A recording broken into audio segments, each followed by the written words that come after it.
é o cortisol matinal. O que é a minha experiência? Isso aqui é a minha experiência, né? O ideal é entre 10 e 20. Se ele começar a passar de 20, você desconfia que ele tem um excesso de cortisol. E se ele for abaixo de 10, a não ser que ele seja ou ela um monge budista, que medita 1h30 por dia, mora no mosteiro, é porque ele está produzindo menos cortisol que ele está consumindo. E aí dá muito trabalho, né? Porque ele começa a ter, por exemplo, a pessoa que altera o ritmo circadiano tem aquela insônia do meio da noite, que é a mais difícil de cuidar. A insônia de pegar no sono ela é mais fácil de cuidar. Vamos brincar assim, você pode dar um remédio. A do meio da madrugada, não. Ele já alterou o ritmo circadiano. Então, por que altera? Porque esse cortisol começa a subir demais e ele vai alterando tudo. E essa insônia a gente só resolve mexendo no dia. Nós somos animais de sangue quente, tá certo? Isso foi à medida que a evolução aumenta, o animal vai ficando mais autônomo. O réptil precisa ir para o sol para ter metabolismo, para aumentar a temperatura. Nós não, nós controlamos a nossa temperatura. Então, uma das coisas que você pode fazer para melhorar essa insônia do meio da madrugada é falar para o seu paciente o seguinte: quando você acorda, a temperatura sobe. Então, você tem que fazer ela subir mais.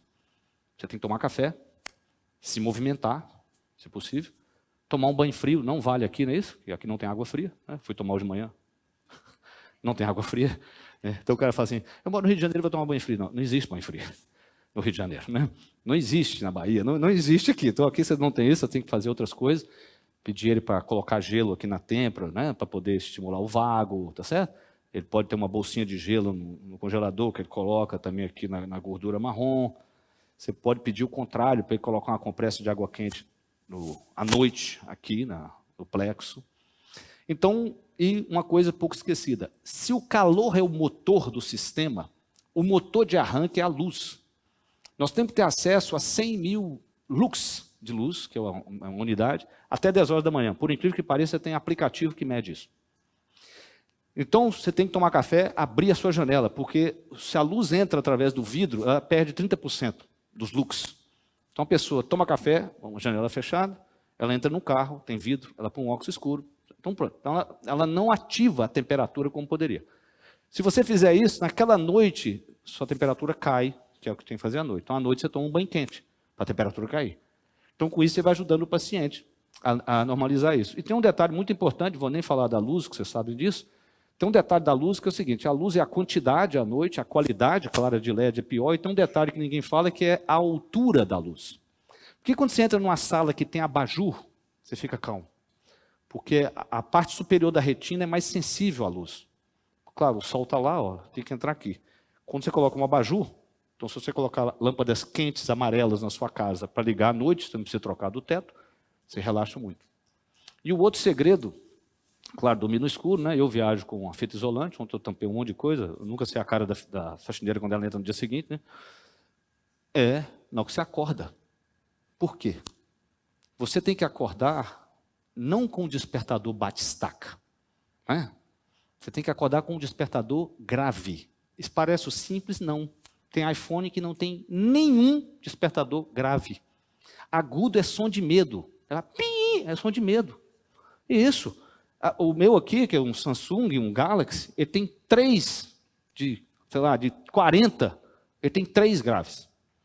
Então você fala, por quê? Porque você acorda assustado e já consome 15% do cortisol que você tem por dia. Você fala, para que isso? Eu só não te aconselho a colocar barulho de passarinho, porque uma vez eu fiz isso, passei a me habituar, eu acordava com todos os passarinhos. Eles podiam estar, sei lá, a 500 metros da minha casa, que eu ouvia aquele passarinho e eu acordava. Então, não coloque passarinhos, sempre coloque, né, sons graves. E aí você começa a ajudar o paciente. Ganhos marginais. Doutor, isso é só detalhe. Você fala, Deus e o diabo estão nos detalhes mesmo. É tudo detalhe. Não é isso? É um detalhe. É tudo detalhe. O GF1 está daqui e o TSH junto para lembrar. Pessoas que vivem mais têm TSH mais alto. É menor anabolismo, menor chance de ter câncer. Perfeito? Lembre-se disso. Lembre-se disso. E o GF1 a mesma questão. Vocês vão ver que essa história de rejuvenescer dando GH, isso está errado. Isso é uma visão do envelhecimento de 20 anos atrás. Isso está errado. Eu sei que muita gente ensina isso ainda, isso está errado. Vocês vão ver, você não pode estimular o anabolismo dessa forma, você vai gerar câncer no médio e longo prazo. A prolactina, lembrando que a sua é preocupante acima de 100, prolactina sobe em pessoas estressadas. Essas mulheres, geralmente, você pega um prolactina de 40, mesmo homem com 30, fica desesperado, não tem nada. Só tem importância acima de 100, que pode ser que tenha um adenoma de hipófise. Ela é muito mais sensível ao estresse do que o cortisol, então ela sobe por estresse. E aqui, igual a minha amiga teve a vitamina K2, não é isso? Você fala assim, o que se você fosse dar um conselho para um psiquiatra? Conselho a um jovem psiquiatra, né, que queira ser integrativo, o que mudou a minha... Eu falo assim, isso mudou a minha carreira. Foi isso aqui. Ó.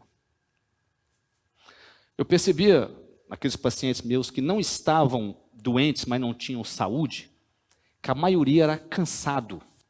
Eles não eram tristes, entende? Eles não tinham pensamentos negativos, eles não tinham energia para viver a vida. Então eles eram cansados e não tristes. Qual foi o problema? Se você pegar os textos antigos de psiquiatria, antes do DSM, você tinha a neurastenia, que era o cansaço, e a melancolia, que era a tristeza. Nós juntamos essas duas coisas, passamos a chamar de depressão e criamos uma doença, damos o mesmo remédio para todo mundo. É um cansaço. Esse cansaço é uma alteração do eixo hipotálamo adrenal, que o melhor métrica é isso aqui. Ó. Eu uso esse, é o sulfato de ideia. Se você pegar uma mulher com sulfato de ideia abaixo de 100, na meia-idade, e ela tiver queixa de libido baixa, tá certo? Falta de energia, você muda a vida dela. Muda a vida. Marido já ligou para me agradecer. Muda a vida mesmo. Muda. Você fala, o que é um marco? Isso aqui mudou a minha carreira. Eu conversava com o Paulo ontem, né? Proibir ideia no Brasil, proibir melatonina no Brasil. O bom do Brasil é que é proibido, mas vende no mercado, não é isso? Em Belo Horizonte vende no Mercado Central. Tem a loja de vitaminas, sempre vendeu ideia, sempre vendeu, não sei porquê, né? O fiscal não ia lá. Devia saber que vendia mesmo. O fiscal tomou, sentiu bem, então ele não enchia o saco. Né? O bom do Brasil é isso, né? Que você proibiu. Só a ketamina, que era um espetáculo que eu usei, via nasal no meu consultório, manipulada, essa foi proibida. Nós vamos falar lá no final do curso como é que eu usava isso. Você pode usar ainda, se você conseguir comprar ketamina, colocar no vidrinho e entregar para o seu paciente, ele pode usar ainda. Eu vou explicar como é que eu usava. Então, isso aqui mudou a minha carreira. O DEA em mulheres, ele vira testosterona. Em homem vira estrogênio. Então, você vê o camarada que quer ficar fortão, alguém deu 50 miligramas de DEA para um homem. Você vai aumentar o estrogênio dele. E aumenta dele, é só você dosar o estradiol. Né? Aqui não estão todos os exames que eu peço. Eu vim para, por exemplo, para mulher já na menopausa, eu peço um exame que é a estrona, que é um estrogênio cancerígeno. Eu já achei que mulheres fazendo reposição hormonal ortodoxa com mais de 1000 de estrona. E os minerais, o alumínio, que na verdade pode ser praticamente, você pode dizer assim, um metal pesado que adianta você pedir no sangue, mas também vem... É um exame muito sensível, ele pode vir alto, tem laboratórios, por exemplo, em Belo Horizonte, que não fazem. Então, mercúrio, essas coisas, é questionável, né? O padrão ouro de metais pesados é você dar um EDTA 24 horas antes, escolher urina de 24 horas e aí dosar. É algo muito difícil. O amigo do DMSO com mercúrio usava esse exame para saber, até limpar a paciente com as 50 sessões. O cobre, você vai achar mulheres, né, com cobre alterado, especialmente usando pílula, e ele é porque a pílula, o estrogênio, libera o cobre da ceruloplasmina. Como eu baixo isso? Quando está muito alto. Eu baixo, você dá molibdênio. 200 microgramas, ele compete pela absorção do cobre. Tem um grande debate quanto de cobre uma pessoa deveria ter. Né? Tem uma discussão que cobre tem uma importância muito grande em enzimas antioxidantes, e se a gente tiver uma queda muito grande de cobre, isso iria interferir. É um autor que discute que nós não deveríamos dar tanto ferro quanto a gente dá para o paciente. Ele ainda não me convenceu, tá certo? Assim, eu, inclusive, reli ontem no avião. O que eu faço hoje, eu não dava praticamente cobre para ninguém. Hoje eu dou uma pitadinha. E o lítio? Por que o lítio está aqui? Porque lítio não é dosável no sangue, a não ser que você esteja tomando. Você tem uma questão chamada lítio endógeno. Eu liguei no laboratório Hermes Pardini e perguntei o que era aquilo. Eles falaram para mim assim, falou, isso nós passamos a fazer porque as pessoas, né, dos médicos do mundo orto-integrativo, eles pediam esse exame. E o exame real que é feito, ele só dá alterado se você estiver tomando carbonato de lítio. Ou seja, lítio não é dosado no sangue. Não adianta você pedir lítio e falar assim, seu lítio está baixo. Então você dá orotato de lítio para o paciente, independente do exame, porque esse exame não vai valer para isso. Talvez um exame de cabelo, pouco se usa isso, né? Eu costumo dizer, um dos problemas é que uma geração não conversa com a outra. Né? A geração anterior, ela usava exames de cabelo. Você tem que perguntar assim, por que não usou mais? O que aconteceu? Por que parou? Isso era importante, para que não se reinvente a roda. Né? Reinventa a roda. Né? Você fala assim,